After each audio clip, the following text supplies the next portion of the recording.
Hello চাকরি পরীক্ষার্থী ভাই বোনেরা, আসসালামু আলাইকুম। সামরিক ভূমি ও ক্যান্টনমেন্ট অধিদপ্তর, প্রতিরক্ষা মন্ত্রণালয়, ঢাকা সেনানিবাসের আন্ডারে যে নিয়োগ বিজ্ঞপ্তিটি প্রকাশিত হয়েছে, আপনারা যারা পরীক্ষায় অংশগ্রহণ করেছিলেন তাদের লিখিত পরীক্ষার ফলাফল প্রকাশিত হয়েছে।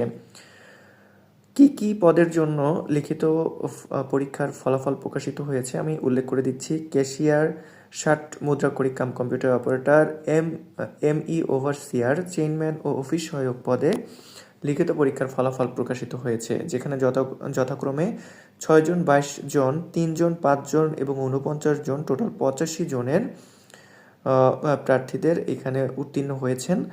যাদের পরীক্ষা কোথায় হবে সেগুলো আমি একটু উল্লেখ করে দিচ্ছি। যেমন 3 নম্বরে দিয়েছে 60 মুদ্রাক্ষরিক কাম কম্পিউটার অপারেটর পদে ব্যবহারিক পরীক্ষা 30শে মে অর্থাৎ আগামীকাল বিকাল 3 ঘটিকায় Shaheed Ramiz Uddin cantonment school computer ল্যাবে 4র্থ তলায় অনুষ্ঠিত হবে।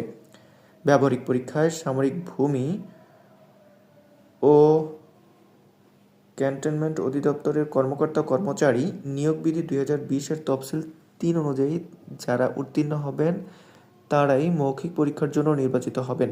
মৌখিক পরীক্ষার ফলাফল ব্যবহারিক পরীক্ষা সমান্তে তাৎক্ষণিকভাবে প্রকাশ করা হবে। 60 মুদ্রাক্ষরিক কাম কম্পিউটার অপারেটর পদে ব্যবহারিক পরীক্ষায় উত্তীর্ণ প্রার্থীদের মৌখিক পরীক্ষা আগামী 31 মে 2025 তারিখ সকাল 10 ঘটিকায় এ অধিদপ্তরের সভাকক্ষে কক্ষ নম্বর 202 অনুষ্ঠিত হবে। এবং এখানে উল্লেখিত আছে নিম্নবর্ণিত পদে মৌখিক পরীক্ষার নিম্নোক্ত তারিখ ও সময় অনুযায়ী এই অধিদপ্তরের অনুষ্ঠিত হবে। যেমন কোন জায়গায় কি পরীক্ষাটি হবে সেটি এখানে উল্লেখ করা আছে, আপনাদের বলে দিচ্ছি। যেমন 60 মুদ্রাক্ষরিক কাম কম্পিউটার অপারেটরের 31 মে 2025 সকাল 10 ঘটিকায় অনুষ্ঠিত হবে। ক্যাশিয়ারের 6 জন, এমই ওভারসিয়ার, চেইনম্যান এই 3টি পদের জন্য 1 জুন 2025 সকাল 10টায় অনুষ্ঠিত হবে। অফিস সহায়কের মৌখিক পরীক্ষা অনুষ্ঠিত হবে ভাগে ভাগে 16 জন এবং 17 জন করে।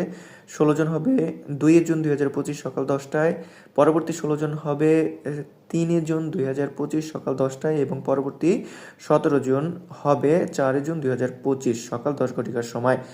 তো চাকরি পরীক্ষার্থী ভাই বোনেরা, যদি আপনারা উপকৃত হয়ে থাকেন অবশ্যই আমাদের চ্যানেলটিকে সাবস্ক্রাইব করবেন। আমরা সবার আগে সব নিয়োগের পরীক্ষা, ফলাফল, নিয়ম প্রক্রিয়া, নিয়োগ বিজ্ঞপ্তি আপনাদের সামনে তুলে ধরি। ধন্যবাদ সবাইকে। আসসালামু আলাইকুম।